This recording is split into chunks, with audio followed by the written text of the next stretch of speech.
2024 IPL தொடர் தான் Rohit சர்மாவுக்கு Mumbai Indians அணியில் கடைசி ஐபிஎல் தொடராக இருக்க போகிறது.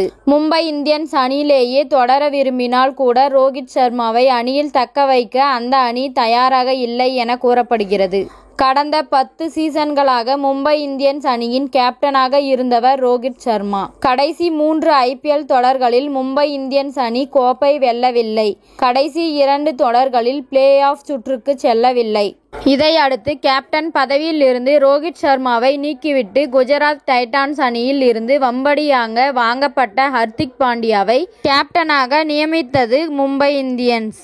2024 ஐபிஎல் தொடரில் ரோஹித் சர்மா கேப்டனாக இல்லாமல் ஒரு வீரராக மட்டுமே விளையாட உள்ளதாக தகவல் வெளியாகி உள்ளன.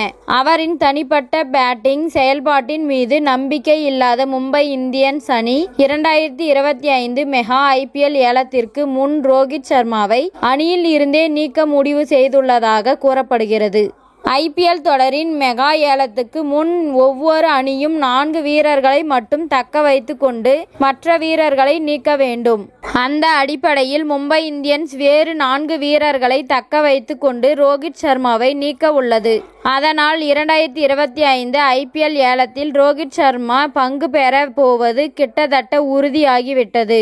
ரோஹித் சர்மாவை நீக்கிவிட்டு மும்பை இந்தியன்ஸ் அணி தக்க வைக்க போகும் அந்த 4 வீரர்கள் கேப்டன் ஹர்திக் பாண்டியா, சூரியகுமார் யாதவ், பும்ரா மற்றும் இஷான் கிஷன் என கூறப்படுகிறது.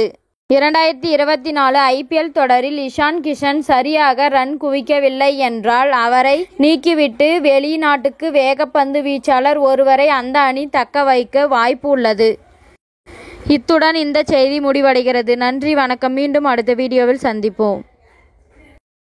இது போன்ற சுவாரஸ்யமான செய்திகளை உடனுக்குடன் தெரிந்து கொள்ள தமிழ் சிறை சேனலை சப்ஸ்கிரைப் பண்ணுங்க, பெல் ஐகானை கிளிக் பண்ணுங்க.